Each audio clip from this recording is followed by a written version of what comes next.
Hello students, today our lecture will be about pi. And the reason for discussion for this question is your question number 3rd of 1.5 chapter 1st number system we are doing. So pi के बारे में discuss करेंगे. पाई rational है, irrational है, कैसे है, क्या है. क्वेश्चन क्या है पहले वो मैं बता देती हूँ. ये ऐसे लिख दिया था. सो क्वेश्चन में लिखा है कि आपने पढ़ा कि जो पाई है वो इरेशनल है. Pi is an irrational number. उसके बाद लेकिन पाई को हम क्या लिख पाते हैं? सर्कमफ्रेंस. पाई का कॉन्सेप्ट ही तभी आता है ना जब हम सर्कल की बात कर रहे होते हैं. तो अगर किसी सर्कल की अगर हमारे पास सर्कमफ्रेंस गिवन है तो आपके पास सर्कमफ्रेंस क्या होती है सर्कल की? 2 पाई आर या फिर पाई डी. पाई डी होती है या फिर 2 पाई आर होती है. रेडियस अगर हो आर या और तो डायमीटर कितना होगा? डायमीटर होगा 2r. यहाँ पे अगर हम सर्कमफ्रेंस को c ले लें और डायमीटर को d ले लें तो जब c को d से डिवाइड करते हैं तो 2 पाई r डिवाइड बाय 2r तो आपके पास क्या आता है? पाई आता है. मीन्स क्वेश्चन में बोल रहे हैं कि अगर हम पाई को हमेशा ही ये फॉर्मूला है तो आप हमेशा ही लिख पाओगे इन एनी कंडीशन. ठीक है. तो अगर हम पाई को हमेशा ही क्या लिख पा रहे हैं? c बाय डी के फॉर्म में लिख पा रहे हैं कि c by D circumference by diameter. कोई भी सर्कल है, पाई एक कांस्टेंट रेशो है, कांस्टेंट वैल्यू है ऐसा बोला जाता है. ठीक है. तो c यानी कि सर्कमफ्रेंस है और डायमीटर का जो रेशो है वो पाई के इक्वल है. लेकिन हमने बोला था कि पाई इरेशनल नंबर है. लेकिन अगर हम किसी भी नंबर को p बाई क्यू की फॉर्म में लिख पाते हैं जिसमें q is not equals to 0 then that is a rational number. तो उस हिसाब से अगर हम पाई को c बाई डी की फॉर्म में लिख पा रहे हैं तो इस हिसाब से पाई को रैशनल होना चाहिए. लेकिन हम बोल रहे हैं पाई इरेशनल है. तो इसका क्या रीज़न है?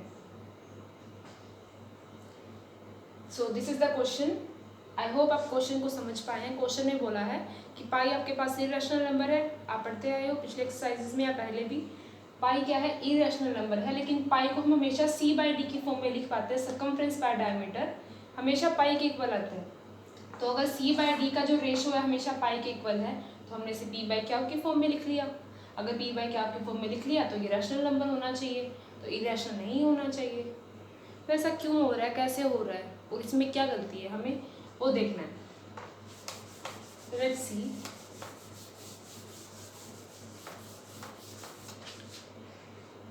अभी देखो हमने अभी तक फॉर एग्जांपल कोई रैशनल नंबर लो 10/3. तो हमने इसको डिवाइड किया. हमारे पास आता है 3.3333 so we can write it 3.3 bar, isn't it?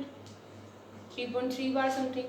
हमने जो रिपीटिंग टर्म्स थी, रिपीटिंग रैशनल के अंडर आते हैं, जो रिपीटिंग टर्म्स थी उनको p बाई क्यू की फॉर्म में लिखना सीखा है.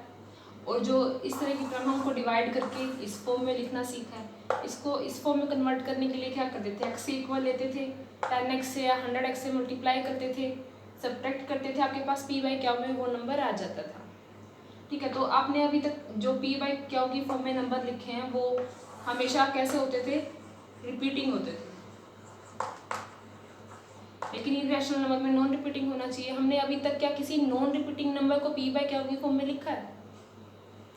आपके पास कोई नंबर गिवन है 1.0100100001. ये रिपीट ही नहीं कर रहा है तो कैंसिल ही नहीं होगा. 10 से 100 से 1000 से मिलियन से कहाँ तक मल्टीप्लाई करोगे? आगे आगे चेंज होता जाएगा तो आपके पास एक्यूरेट वैल्यू आएगी नहीं. तो ये पॉसिबल भी नहीं है. क्या हम किसी इरेशनल नंबर को रैशनल रिप्रेजेंटेशन दे सकते हैं? नहीं. तो इरेशनल ही कैसे रह जाएगा अगर आपने उस इरेशनल को रैशनल के वे में लिख दिया. तो ऐसे ही पाई के केस में पाई अगर एक इरेशनल नंबर है तो उसको रैशनल की फॉर्म में हम कैसे लिख पा रहे हैं? वहां पर एक एग्जांपल देखते हैं कि अगर मान लो कोई सर्कल है, उसकी रेडियस दी हुई है 14 मीटर. फाइन. अब सर्कल की रेडियस अगर 14 मीटर है, आपको सर्कमफ्रेंस निकालनी है, तो सर्कमफ्रेंस क्या होगी 2πr। कैसे निकालते हो?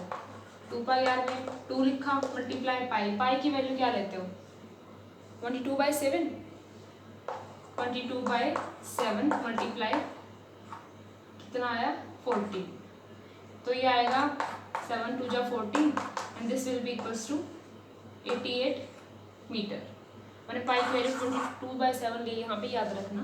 अब यहाँ से अगर हम c/2r का रेशियो निकालें तो कितना आएगा, c की वैल्यू आई आपकी 88 मीटर और 2r की वैल्यू r 14 है, तो 2r 2 मल्टीप्लाई 14 विल बी 28। इनको कट करोगे तो कितना आएगा,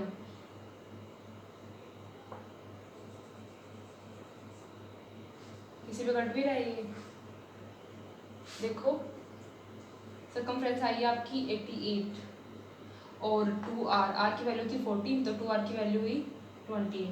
कट करते हैं तो ये जा रहा है का 2 से देख लेते हैं, 4 4 1 4 दोबारा 7 2 22/7 ही आ गया। तो सर्कमफ्रेंस और डायमीटर का जो रेशियो आया 22/7 आया। 22/7 कैसा नंबर है, ये तो रैशनल नंबर है, रैशनल आया है ना सर्कमफ्रेंस और जो डायमीटर है उसका रेशियो। तो यहाँ पे रेशियो वही आएगा जो आप पाई की वैल्यू लेके चले थे, लेकिन जब लोग पाई की वैल्यू कैलकुलेट कर रहे थे उनको पाई की वैल्यू नहीं पता थी, उन्होंने सिर्फ सर्कमफ्रेंस को मेज़र किया और रेडियस को मेज़र किया, डायमीटर को मेज़र किया, उनका रेशियो निकाला टर्म बाय टर्म, बार बार कई बार निकाला, अलग अलग साइजेस के लिए निकाला, और फिर कई बार में उनके पास एक कुछ कांस्टेंट या सेम सी लिखने वाली टर्म आती गई, उन्होंने उसका नाम क्या दिया, पाई दिया था। आपके पास तो नहीं आ रही ऐसी कोई टर्म, क्योंकि हमने ली ही नहीं ऐसी कोई टर्म। फाइन, आपके पास वैसे ठीक ही है 22/7 आया जो कि एक रैशनल नंबर है, आपने लिया ही रैशनल नंबर था, वही पाई की वैल्यू आएगी जो आप लोग लेके चलोगे अगर क्वेश्चन के हिसाब से देखें। तो यहाँ पे c/d इज इक्वल्स टू पाई, पाई है इररेशनल नंबर, और इररेशनल नंबर रैशनल नंबर के इक्वल नहीं हो सकता, तो इसको भी क्या होना पड़ेगा, इररेशनल होना पड़ेगा। अच्छा, जब आपके पास डिवाइड में 2 नंबर है, 2 नंबर के बीच में ऑपरेशन है डिवीजन का, अगर उसको क्या होना है, इररेशनल होना है, तो उसके लिए क्या क्या कंडीशन है, उसके लिए टोटल 3 ही कंडीशन है। या तो ऊपर वाला नंबर आपका क्या हो, रैशनल हो, नीचे वाला इररेशनल हो, क्योंकि एक रैशनल और एक इररेशनल के बीच में जब भी आप कोई भी ऑपरेशन लगाते हो तो रिजल्ट हमेशा इररेशनल रहता है।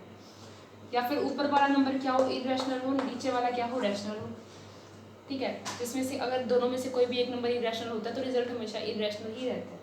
या फिर ऊपर वाला नंबर भी इररेशनल हो, नीचे वाला नंबर भी इररेशनल हो, ये रिजल्ट हमेशा तो नहीं होता, क्योंकि 2 इररेशनल को जब आप डिवाइड करते हो तो रिजल्ट रैशनल भी हो सकता है, इररेशनल भी, लेकिन हाँ पॉसिबिलिटी दोनों की है, तो आप ये वाला केस भी यहाँ पे ले सकते हो।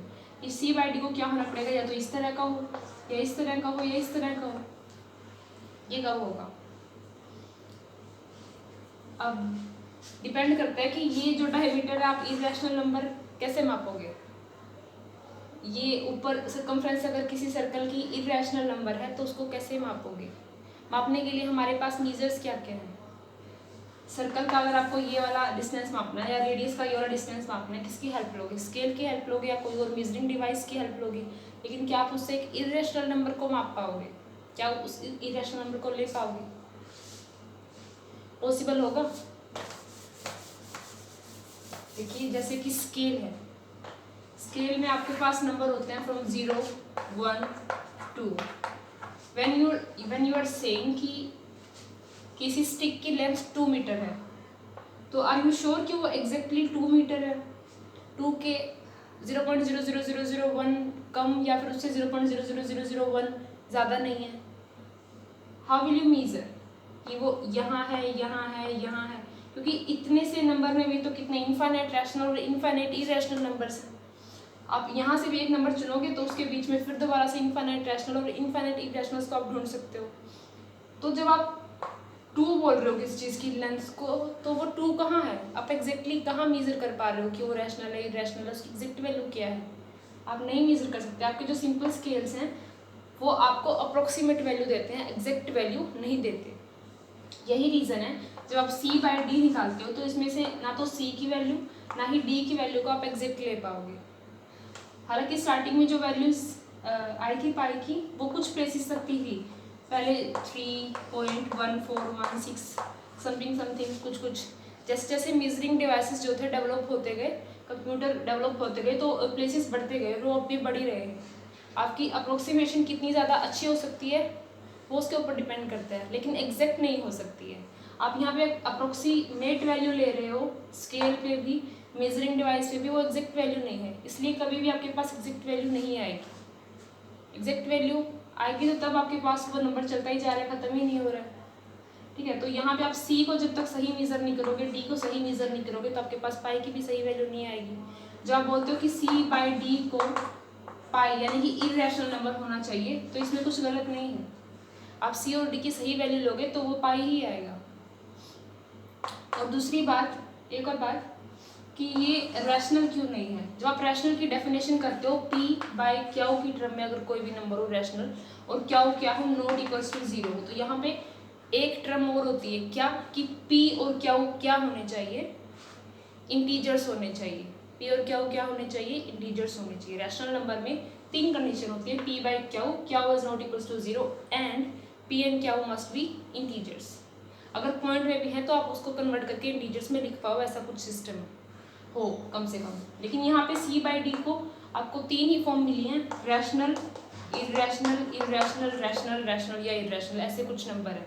तो आपका कहाँ ये C और D इंटीजर है, इंटीजर तो है ही नहीं। अगर रैशनल है उसको किसी तरह इंटीजर में कन्वर्ट हो भी सकता है, अगर रैशनल नंबर है तो maybe P by q में हम उसको कन्वर्ट कर भी पाए अप्रोक्सीमेट वैल्यू, लेकिन फिर भी इरेशनल नंबर को तो कन्वर्ट नहीं कर पाएंगे। आपका C और D में से किसी एक को तो इरेशनल होना पड़ेगा, लेकिन रैशनल की डेफिनेशन में ना तो P इरेशनल हो सकता है ना क्यू इरेशनल हो सकता है। तो कहाँ से ये जो C बाय D है रैशनल हुआ, नहीं हो सकता। तो कोई कॉन्ट्राडिक्ट नहीं है, it's only our approximations value. आप पाई की वैल्यू को 3.14 लोगे तो उसके अकॉर्डिंग ही वैल्यू आएगी अप्रोक्सीमेट वैल्यू। आप 3.142856 लोगे तो उसके अकॉर्डिंग वैल्यू आएगी। हम पाई की मेजरली वैल्यूज़ को लेते हैं 22/7।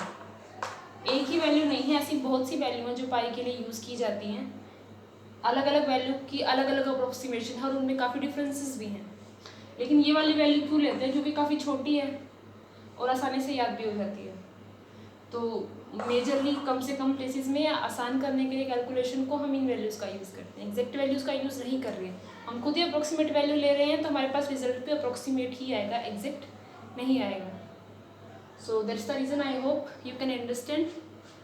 और समझ में नहीं आया तो कोई बात नहीं है, काफ़ी बड़ी बात है, वक्त लग जाता है, थोड़ी कोशिश कीजिएगा, इसको देखिएगा, समझने की कोशिश कीजिएगा। It's all for your mental ability या फिर थिंकिंग पावर जो है उसको थोड़ा इम्प्रूव करने के लिए। Thank you so much.